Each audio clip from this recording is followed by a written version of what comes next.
इंद्रियाणाम ही चरताम यन्मनोनुविधीयते तदस्य हर्ति प्रज्ञाम वायुर्नाव मिवाम्भसी। पदच्छेद। इंद्रियाणाम अर्थात इंद्रियों में से, ही क्योंकि, चरताम अर्थात विषयों में विचरती हुइयों के, यत यानी जिस इंद्रिय को, मनः मन, अनुविधीयते अर्थात पीछे साथ रहता है, तत् यानी वह एक ही इंद्रिय, अस्य यानी इस अयुक्त पुरुष की, हरति अर्थात छीन लेती है, प्रज्ञाम बुद्धि को, विवेक शक्ति को, वायु हवा, नावम अर्थात नाव को, इव अर्थात जैसे, की तरह, अंभसी अर्थात जल में। अनुवाद। क्योंकि जल में चलने वाली नाव को जैसे तेज हवा हर लेती है, निर्धारित मार्ग से हटा देती है, वैसे ही विषयों में विचरती हुई इंद्रियों में से जिस किसी इंद्रिय के साथ मन रहता है, वह एक ही इंद्रिय इस अयुक्त पुरुष की बुद्धि, विवेक शक्ति को छीन लेती है, मोक्ष के निर्धारित मार्ग से हटा देती है। तस्माद्यस्य महाबाहो निगृहीतानि सर्वशः इंद्रियाणि इंद्रियार्थेभ्यस्तस्य प्रज्ञा प्रतिष्ठिता। पदच्छेद। तस्मात् अर्थात इसलिए, यस्य यानी जिस साधक की, महाबाहो हे शक्तिशालिनी भुजाओं वाले अर्जुन, निगृहीतानि अर्थात वश में की हुई हैं, सर्वशः सब प्रकार से, इंद्रियाणि यानी इंद्रियां, इंद्रियार्थेभ्य अर्थात इंद्रियों के विषयों से, तस्य उसकी, प्रज्ञा यानी बुद्धि, प्रतिष्ठितः अर्थात स्थिर है। अनुवाद। इसलिए हे शक्तिशालिनी भुजाओं वाले अर्जुन, जिस साधक की इंद्रियां उनके विषयों से सब प्रकार से वापस खींच ली गई हैं, अर्थात वश में की हुई हैं, उसी की बुद्धि स्थिर है। या निशा सर्वभूतानां तस्यां जागर्ति संयमी, यस्यां जागृति भूतानि सा निशा पश्यतो मुनेः। पदच्छेद। या अर्थात जो, निशा अर्थात रात्रि, सर्वभूतानाम अर्थात सारे प्राणियों की, तस्याम उस रात्रि में, जागृति जागता है, संयमी अर्थात मन तथा इंद्रियों को वश में रखने वाला योगी पुरुष, यस्याम अर्थात जब, जिस समय, जागृति अर्थात जागते हैं, भूतानि अर्थात प्राणी, स वह, निशा रात्रि, पश्यतः अर्थात देखने वाले, तत्व को जानने वाले की, मुने अर्थात योगी पुरुष की। अनुवाद। सारे अन्य प्राणियों के लिए जो रात है, योगी पुरुष उसमें जागता है, वह उसका दिन है, और जिस समय जब सारे अन्य प्राणी जागते हैं, दिन में, तत्व को जानने वाली योगी पुरुष की तब रात होती है। टिप्पणी। ऊपर के श्लोकों में मन और इंद्रियों का संयमन न करने से हानि और संयमन करने से लाभ दिखलाकर स्थित प्रज्ञ अवस्था प्राप्त करने के लिए राग द्वेष के त्याग पूर्वक मन सहित इंद्रियों के नियंत्रण की विशेष आवश्यकता का प्रतिपादन किया गया है। साथ में स्थित प्रज्ञ पुरुष की अवस्था का भी वर्णन किया गया है। प्रस्तुत श्लोक में साधारण विषयासक्त मनुष्यों और मन व इंद्रियों का संयम करके स्थिर बुद्धि बने महापुरुष में क्या अंतर है, इस बात को रात दिन के दृष्टांत द्वारा समझाते हुए भगवान उनकी स्वाभाविक स्थिति का वर्णन करते हैं। उनका कथन है कि सामान्य प्राणियों के लिए जो रात है, स्थित प्रज्ञ के लिए वह दिन है, और इसी प्रकार साधारण सांसारिकों के लिए जो दिन है, एक स्थिरमति साधक के लिए वही रात है। इसे समझने के लिए सर्वप्रथम यह अवगत करना आवश्यक है कि यहां रात और दिन का सूर्य की आकाश में अनुपस्थिति एवं उपस्थिति से कोई संबंध नहीं। प्रत्युत इनके क्रमशः अभिव्यंजित अर्थों अकर्मण्यता तथा कर्मण्यता से ही यहां अभिप्राय है।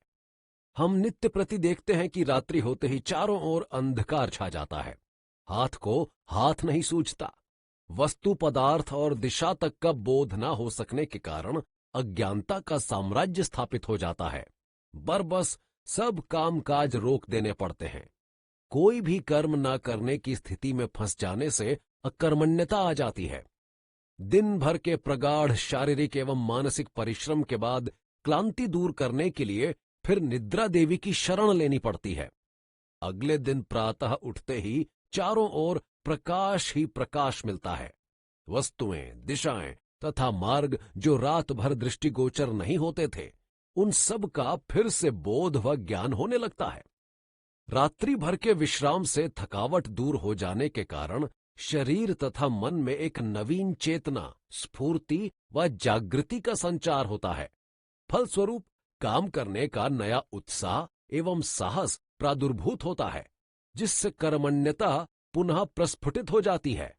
इस प्रकार जहां अज्ञानता, अकर्मण्यता, परांगमुखता एवं निद्रा रात्रि के प्रतीक हैं, वहां ज्ञान, कर्मण्यता, प्रवृत्ति तथा जागृति दिन के।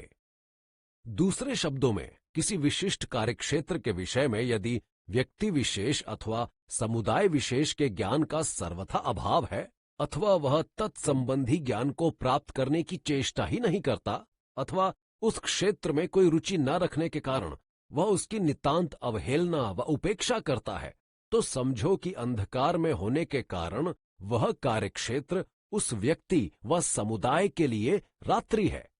इसके विपरीत किसी कार्यक्षेत्र के विषय में यदि किसी व्यक्ति अथवा समुदाय विशेष का पर्याप्त ज्ञान है और फिर भी उसके संबंध में अधिकाधिक ज्ञान बटोरने की अनवरत चेष्टा करता रहता है, अथवा उस क्षेत्र में प्रचुर रुचि व प्रवृत्ति होने के कारण वह उसमें नितांत लीन एवं तत्पर रहता है, तो समझो कि प्रकाश में होने के कारण वह कार्यक्षेत्र उस व्यक्ति व समुदाय विशेष के लिए दिन है।